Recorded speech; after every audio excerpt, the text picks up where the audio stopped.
Okay. Kaunting kalaman ito si Kuya Kim Koy at nandito tayo ngayon sa Tagpuan Cafe dahil makikita natin dito ang tinatawag nating balbakwa. Ito ay kakaibang klase ng balbakwa dahil itong mga Pinoy ay mahilig talaga sa pagkaon ng balbakwa.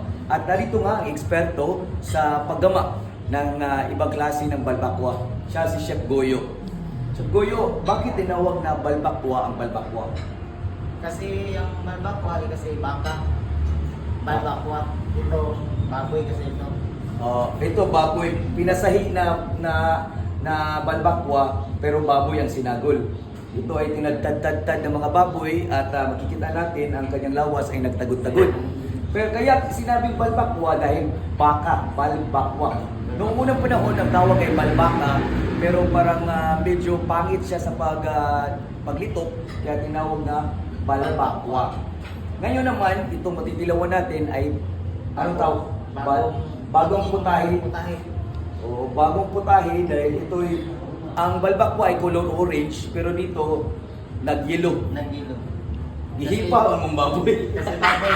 Balbaboy. Balbaboy. Balbaboy. Tinawag itong balbaboy. Ang gihipa nga baboy kaya nag-yellow ang sabaw sa iyang balbaboy. Halika, papatikim natin ang balbaboy sa ating translator at ipapasuyop natin ang kanyang sabaw. At makikita natin dito, napakalami nito at napaka-yummy. Ito po si Barista Jay at makikita natin kung ano ang kanyang masusulti. Siya po ay nagsa-sign language para po maintindihan at masabtan tayo ng ating mga kababayan. Kung sa may lasa sa ito ang balbaboy,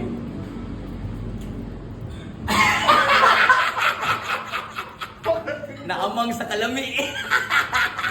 Kaya mga katagpo, ito po ay hindi available sa Tagpuan Cafe dahil ito po ay on the spot experiment. For official use only. For For official use only. official